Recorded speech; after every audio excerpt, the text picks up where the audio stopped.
Hello friends, இன்றைக்கி நம்ம இது மாதிரி பர்ஸு எப்படி கட் பண்ணி ஸ்டிச் பண்ணுறதுன்னு பார்க்கலாம். இது வந்து நம்மக்கிட்ட இருக்கிற எக்ஸ்ட்ரா கிளாத் வச்சு ஈஸியாக தைச்சிடலாம். நம்ம இதில் 2 ரேக் வச்சு தைச்சிருக்கோம். ஒன்று வந்து ஜிப்பு வச்சது, ஒன்று ஜிப் இல்லாதது. இப்போது இந்த பர்ஸை எப்படி கட் பண்ணி ஸ்டிச் பண்ணுறதுன்னு பார்க்கலாம்.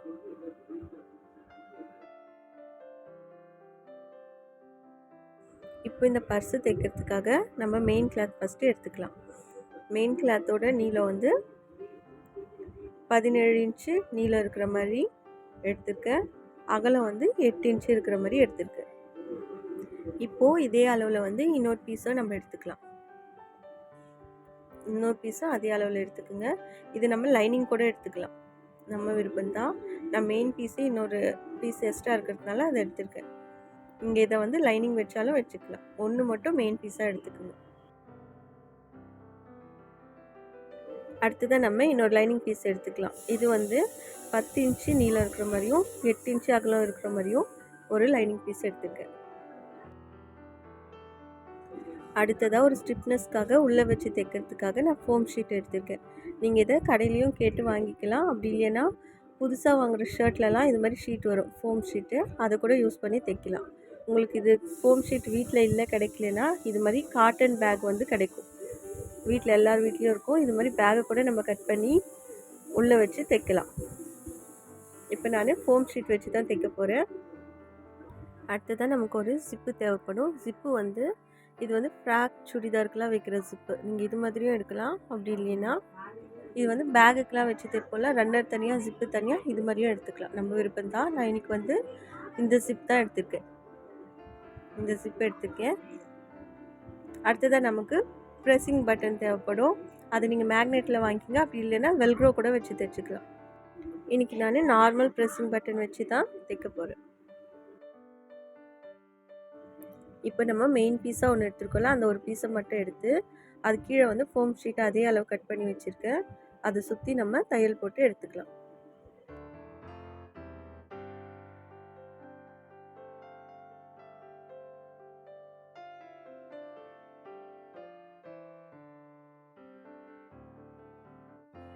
நாலு பக்கமாக தைச்சதுக்கப்புறமா இது மாதிரி திருப்பி வச்சுக்கோங்க.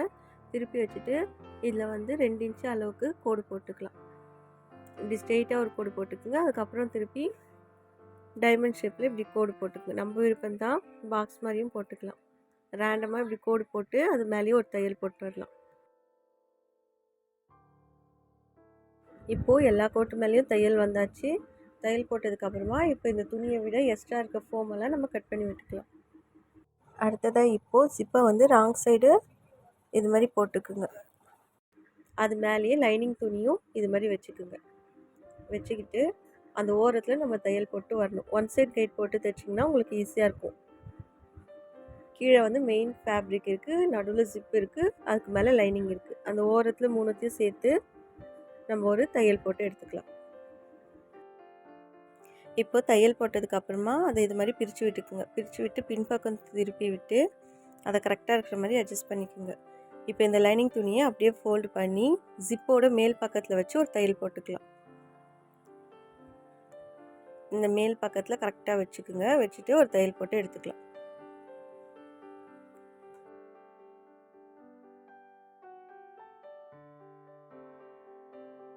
இப்போ தைச்சதுக்கு அப்புறமா இந்த சைடில் எக்ஸ்ட்ரா இருக்க ஜிப்பை நம்ம கட் பண்ணி விட்டுக்கலாம். 2 சைட்லேயும் கட் பண்ணி விட்டுட்டு இதை நம்ம திருப்பி இப்படி போட்டுக்குங்க. அப்படி திருப்பி வச்சுட்டு இன்னொரு பீஸ் வச்சுருக்கோம்ல, அந்த பீஸை வந்து நல்ல பக்கம் உள்ளே இருக்கிற மாதிரி வச்சுக்கோங்க. இதை நீங்கள் லைனிங்கும் எடுத்துக்கலாம், இல்லை மெயின் பீஸாகவும் எடுத்துக்கலாம். நல்ல பக்கம் உள்ளே இருக்கிற மாதிரி வச்சுட்டு அந்த ஜிப்புக்கு மேலே இப்போ தையல் போட்டலாம், அது மேலேயே இன்னொரு தையல் போட்டு எடுத்துக்கலாம்.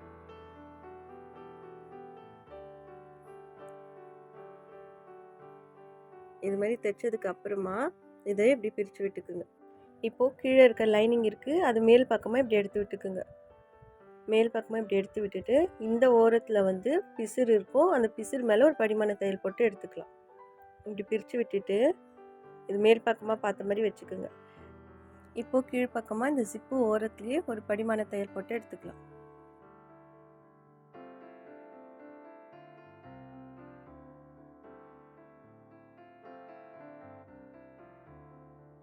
இப்போ தையல் போட்டதுக்கப்புறமா இந்த மேல் பக்கம் இருக்கிறத இப்படி மடித்து விட்டுக்குங்க.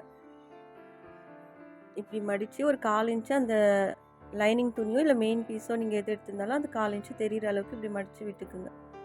உள்ளே அந்த பிசிறு இருக்கும், அந்த பிசிறு அளவு மடித்தா போதும். அது மேலேயும் ஒரு படிமான தையல் போட்டுக்கலாம். அந்த ஜிப்பு ஓரத்துலேயே இப்போ படிமான தையல் ஒன்று போட்டு எடுத்துக்கலாம். இப்போ தையல் போட்டதுக்கப்புறமா இந்த 2 துணியும், கீழே இருக்க துணியும் இந்த மேலே இருக்க மெயின் பீஸையும் வச்சு இந்த 2 ஓரத்தையும் ஒரு தையல் போட்டு எடுத்துக்கலாம். இந்த ஓரத்துலேயே தையல் போட்டுக்குங்க. அதே மாதிரி இந்த ஓரத்துலையும் தையல் போட்டு எடுத்துக்கணும்.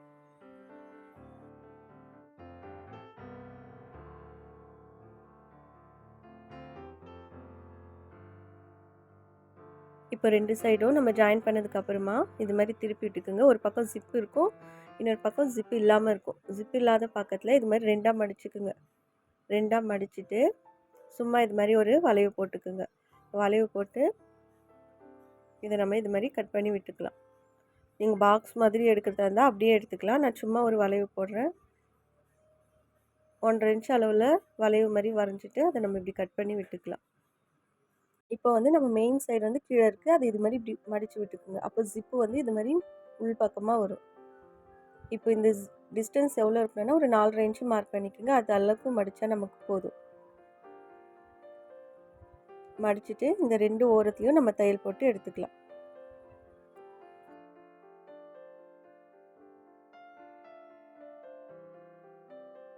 இப்போ நமக்கு 2 ரேக் கிடச்சிருக்கு. ஒன்று ஜிப்பு இல்லாமல், இன்னொன்று ஜிப்பு வச்சு.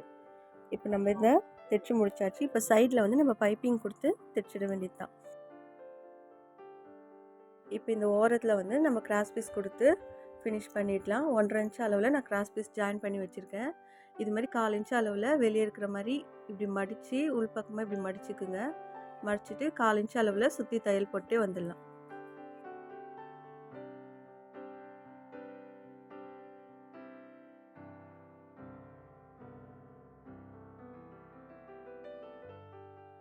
இந்த சைடு முடிக்கும் போதும் ஒரு 1/4 இன்ச் அளவில் துணி இது மாதிரி மடித்து இப்படி தையல் போட்டுக்குங்க. இப்போது வளைவு வர இடத்துலலாம் நமக்கு கரெக்டாக வரத்துக்காக அந்த தையலுக்கு முன்னாடி இது மாதிரி கட் பண்ணி விட்டுக்குங்க. அந்த தையல் மேலே படாமல் அந்த தையலுக்கு முன்னாடி இப்படி கட் பண்ணி விட்டுக்கலாம். இப்போ நம்ம இதை அப்படியே திருப்பி விட்டுக்கலாம். இது மாதிரி திருப்பி விட்டுக்குங்க.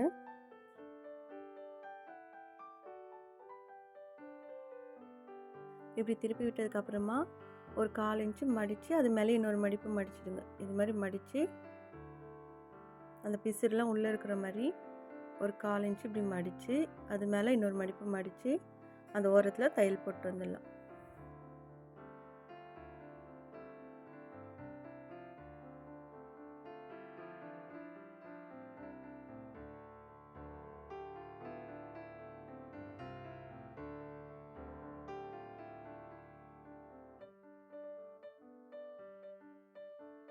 இப்போ நம்ம கிராஸ் பீஸும் கொடுத்தாச்சு. இப்போது நம்மளோட பர்ஸ் ரெடி ஆகிடுச்சு. இப்போ வந்து ப்ரெஸ்ஸிங் பட்டன் மட்டும் நம்ம வச்சுக்கலாம்.